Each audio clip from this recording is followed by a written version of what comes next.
Oke, bismillahirrahmanirrahim. Assalamualaikum warahmatullahi wabarakatuh. Halo, salam sejahtera untuk kita semua. Semoga dalam kondisi yang sehat selalu. Nah, pada episode kali ini kita akan membahas atau kita akan sharing tentang etika dan tanggung jawab sosial perusahaan terhadap apa? Terhadap para lingkungannya. Nah, sebelum saya masuk ke dalam materi, sebelum saya share screen terlebih dahulu ya. Oke.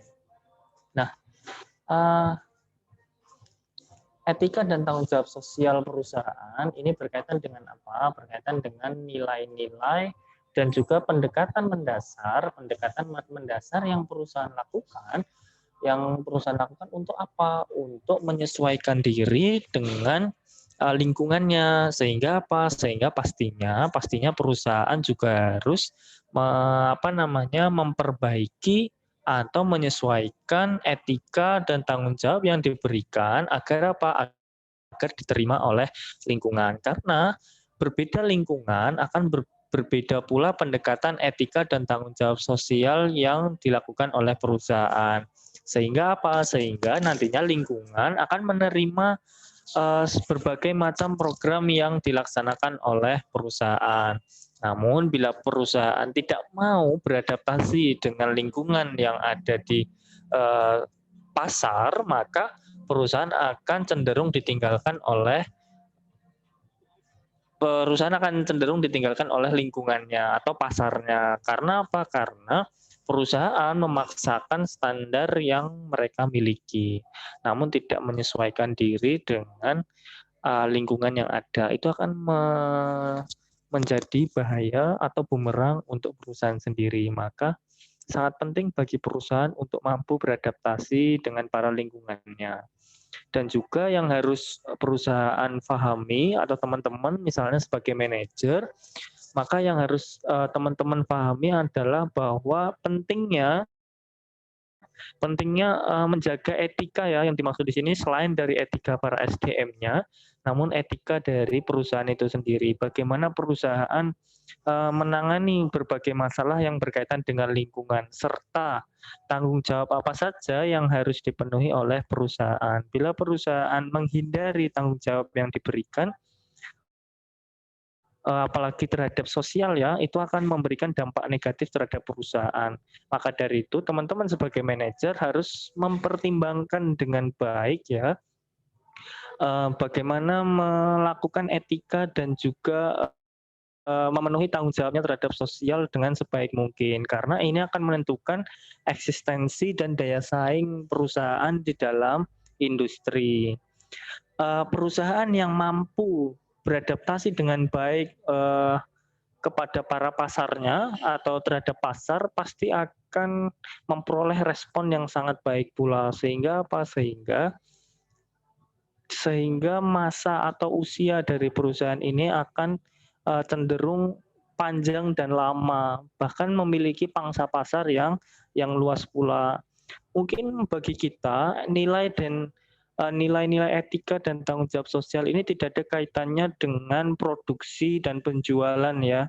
Namun etika yang baik dengan dibarengi rasa tanggung jawab sosial yang tinggi ini akan mendukung atau mendorong pasar itu untuk respect juga terhadap perusahaan kita.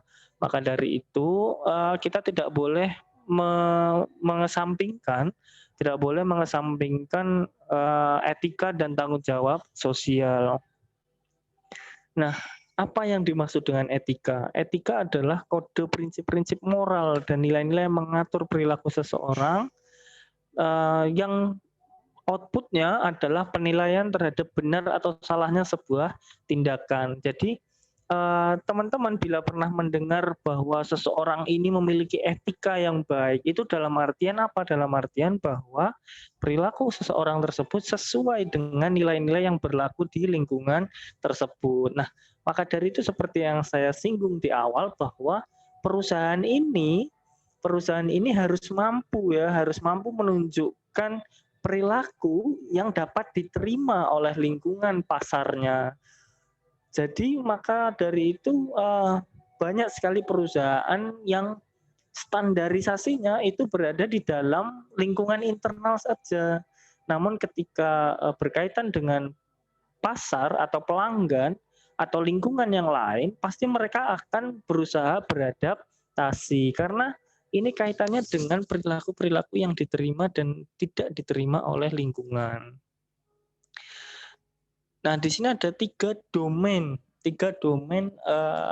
aksi manusia. Yang pertama adalah domain hukum bersertifikat atau standar hukum.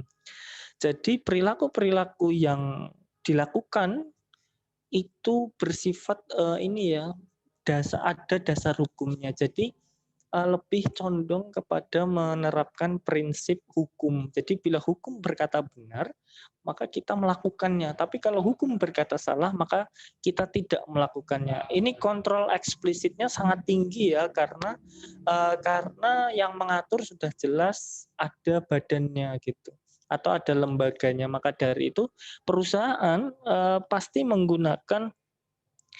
menggunakan domain ini ketika kaitannya dengan profesionalitas. Nah, yang kedua, di mana domain ini di tengah-tengah antara tinggi dan rendah yang menjaga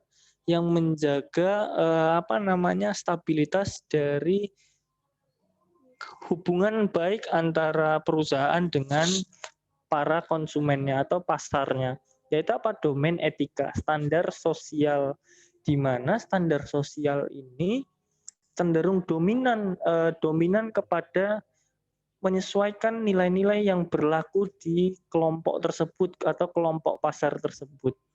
Jadi apa yang berlaku benar di kelompok tersebut maka harus diikuti oleh perusahaan. Nah, cenderung biasanya ini adalah sebuah breakdown dari hukum. Maka bila biasanya ada standar sosial, maka standar sosial tersebut digunakan oleh perusahaan untuk apa? Untuk bisa beradaptasi dengan lingkungan. Baru bila ada kasus-kasus atau permasalahan yang harus ditangani secara lebih lanjut, maka akan menggunakan apa? Menggunakan standar hukum. Lalu yang selanjutnya ini adalah domain aksi manusia yang paling rendah, yaitu domain pilihan gratis atau free will free choice, yaitu standar pribadi di mana ya selama menurut saya benar ya saya lakukan. Nah, begitu. Kebanyakan orang menjadi crash, menjadi punya banyak masalah bila sudah berkaitan dengan standar pribadi. Maka dari itu sangat penting bagi perusahaan ini lebih mementingkan standar sosial dan standar hukum dengan menyesuaikan tempat dan situasinya. Sehingga apa? Sehingga pasar akan merespon dengan positif. Lingkungan pun juga merespon dengan positif. Ini adalah hal-hal penting yang perlu diperhatikan oleh perusahaan atau pihak manajerial dalam pengambilan keputusan bagaimana perusahaan beradaptasi dengan lingkungan. Nah, dilema dalam etika ini adalah sebuah situasi yang muncul ketika semua pilihan atau perilaku alternatif yang akan dilakukan ini dianggap sebagai salah gitu. Karena apa? Karena berpotensi dalam tumbuhnya konsekuensi yang negatif. Etika ini sulit untuk diterima. Namun bisa jadi ketika dihukum tidak boleh, tidak diterima, di sosial ini ada yang menerima, ada yang tidak. Maka muncullah sebuah dilema dalam etika perusahaan. Namun sebaiknya ini menjadi bahan pertimbangan di mana lebih condong kepada etika yang diterima saja daripada memaksakan untuk menerapkan etika yang dirasa tidak diterima oleh lingkungan. Nah, kriteria pengambilan keputusan yang memenuhi etika yang berlaku. Yang pertama, kebanyakan dilema etika ini melibatkan konflik antar kebutuhan sebagian dengan keseluruhan. Karena tadi kaitannya ada yang setuju, ada yang tidak. Ada yang nih ya individu versus organisasi. Terus ada juga organisasi versus masyarakat secara keseluruhan. Maka dari itu, manajer itu harusnya menggunakan strategi normatif ya untuk memandu, lebih kepada memandu sebelum mengambil keputusan. Ini memandu dalam pengambilan keputusan apa? Supaya sesuai dengan eh, norma-norma dan nilai yang berlaku. Jadi tidak langsung memilih salah satu, namun menengahi terlebih dahulu supaya menjadi sebuah strategi alternatif yang solutif ya bagi kedua belah pihak. Nah, pendekatan pengambilan keputusan ini bisa dilakukan melalui berbagai cara, namun yang sesuai dengan etika yang baik. Yang pertama ada pendekatan utilitarian, ada pendekatan individualisme, ada pendekatan hak moral dan pendekatan keadilan. Untuk pendekatan utilitarian, di sini adalah perilaku moral yang menghasilkan kebaikan terbesar untuk jumlah terbesar. Jadi memilih jumlah terbesar yang dijadikan bahan pertimbangan untuk pengambilan keputusan. Sehingga apa? Sehingga dimungkinkan jumlah yang lebih kecil ini mau untuk mengikuti aturan atau etika yang disepakati oleh jumlah yang lebih besar. Nah, kritikus sangat takut dengan pendekatan Big Brother ya dan bertanya apakah kebaikan bersama menekan kehidupan dari individu, apalagi yang tidak setuju ya. Di sini ada contohnya. Ada contoh keputusan Oregon untuk memperluas Medicaid kepada 400.000 penerima yang sebelumnya tidak memenuhi syarat dengan menolak membayar untuk prosedur berbiaya tinggi dan beresiko tinggi. Nah, ini adalah contoh pendekatan yang utilitarian. Jadi memilih perilaku moral yang cenderung berpihak pada jumlah yang terbesar sehingga apabila menghasilkan sebuah kebaikan diharapkan menghasilkan kebaikan yang terbesar pula begitu. Nah, yang kedua ada pendekatan individualis.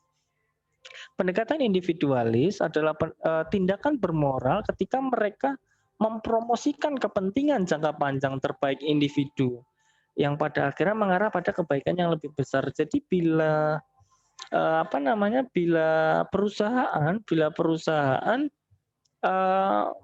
melakukan sebuah perilaku yang condong berdampak baik bagi seorang individu dalam jangka panjang, maka diharapkan tindakan tersebut akan memberikan dampak yang semakin besar dan semakin besar dari waktu ke waktu. Contohnya apa? Contohnya di sini adalah eksekutif puncak atau eksekutif tingkat atas ya dari WorldCom, Enron, Taiko mendemonstrasikan kelemahan pendekatan.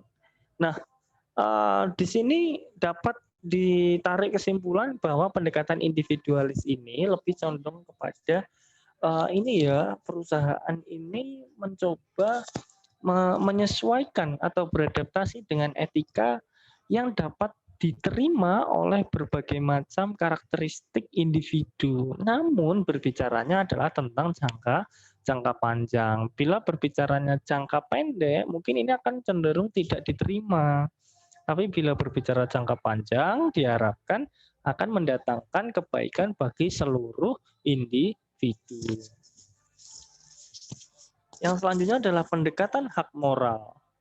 Pendekatan hak moral di sini adalah keputusan yang paling menjaga hak orang-orang yang terpengaruh olehnya. Jadi siapapun yang nantinya akan terdampak oleh moral perusahaan atau etika perusahaan, maka dia akan sangat dijaga hak-haknya oleh perusahaan dalam pengambilan keputusan. Sehingga orang-orang ini atau lingkungan ini akan selalu menerima etika yang dilakukan atau yang diputuskan oleh perusahaan.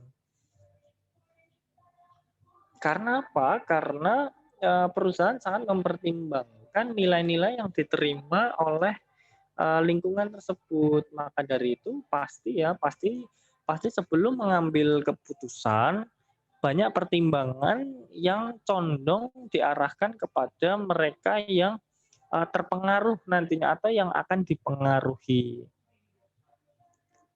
Nah, ada 6 hak moral. Yang pertama ada hak persetujuan bebas, hak atas privasi, hak kebebasan hati nurani, hak kebebasan berbicara, hak atas proses hukum, dan hak atas hidup dan keamanan. Maka seorang manajer atau seorang pimpinan yang baik bila akan mengambil sebuah keputusan, mereka akan mempertimbangkan 6 hak moral dari lingkungan yang akan terdampak dari keputusannya.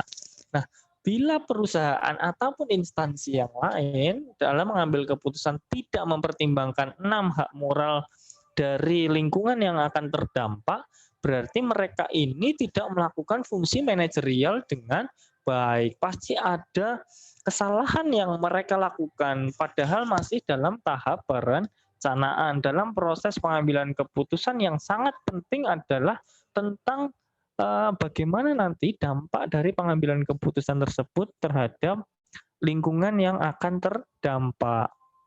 Nah, maka dari itu, teman-teman baik bekerja sebagai manajer ataupun memiliki perusahaan sendiri ataupun dimanapun, dalam mengambil sebuah keputusan yang etis dan dapat diterima oleh lingkungan, maka pertimbangkanlah 6 hak moral ini bila menggunakan pendekatan hak moral. Selanjutnya ada pendekatan keadilan. Di sini adalah keputusan moral yang didasarkan pada 3 standar, yaitu keadilan dan ketidakberpihakan.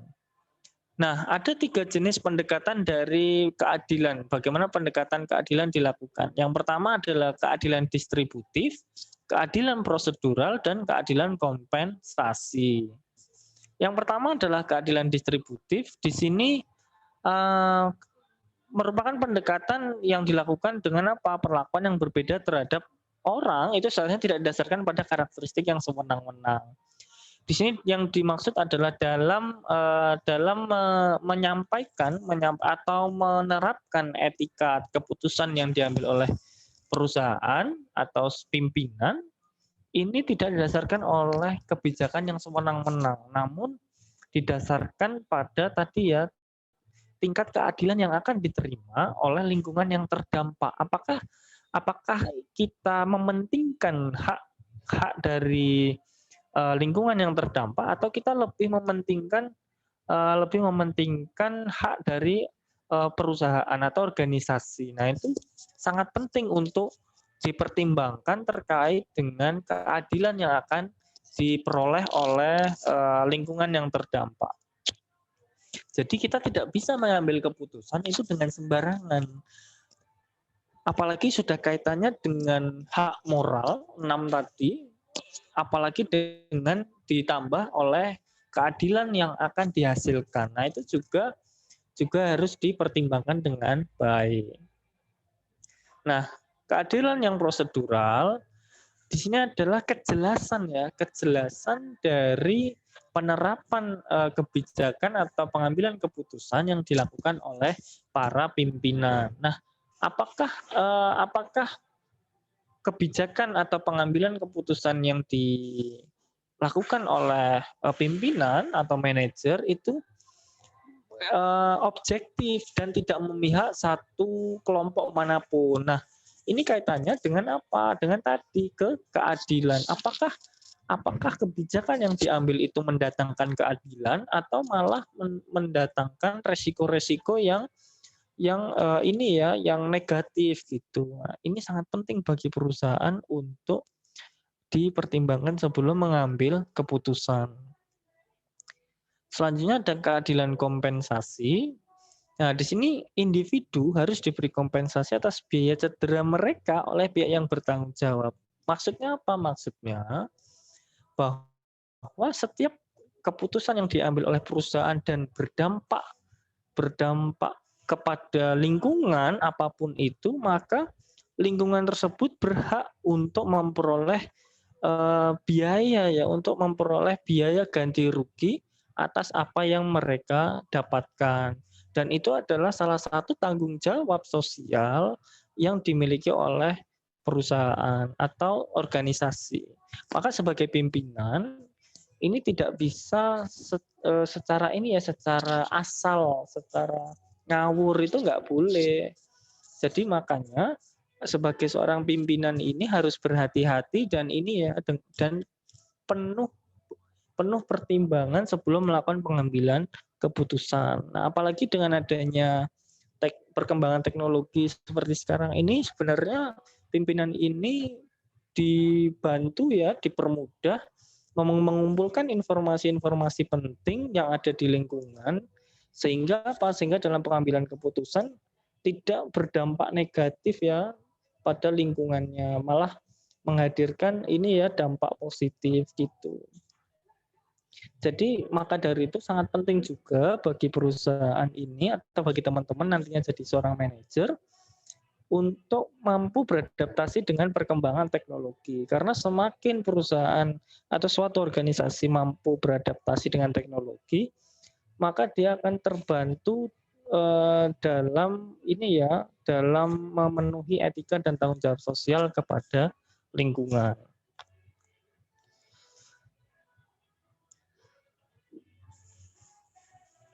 Nah, selanjutnya ada faktor-faktor yang mempengaruhi keputusan atau pengambilan keputusan yang beretika. Yang pertama jelas dari sisi manajernya, dari pelakunya ya, atau dari subjeknya. Yang kedua ada tingkatan atau tahapan perkembangan moral seperti apa.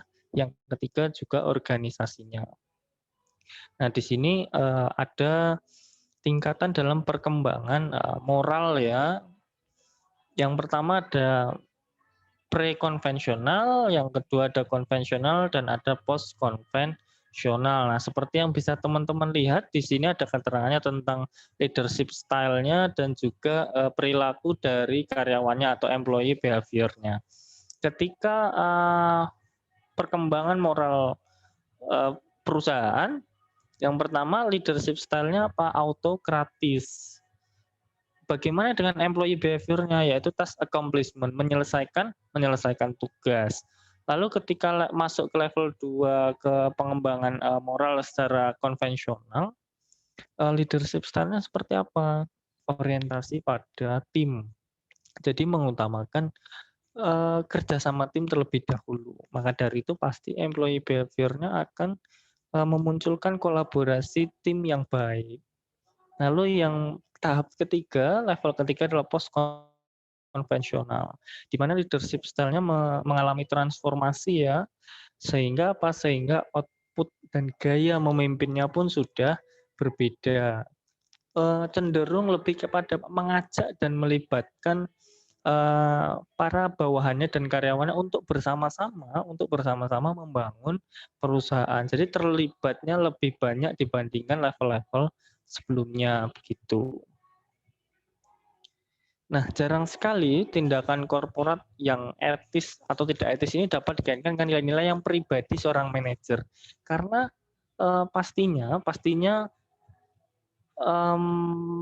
pengambilan keputusan atau penerapan etika-etika yang diterapkan itu lebih kepada penyesuaian terhadap lingkungan. Jarang sekali yang sesuai dengan pribadi. Jadi pasti berbeda-beda.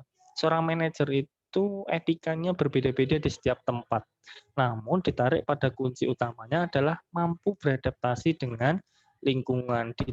Etikanya selalu diterima oleh lingkungannya, baik yang internal maupun yang eksternal begitu. Nah, mungkin itu saja yang bisa saya share tentang etika dan tanggung jawab sosial. Semoga bermanfaat. Bila ada kurangnya mohon maaf, dan bila ada yang kurang bisa teman-teman tambahkan atau memberikan referensi.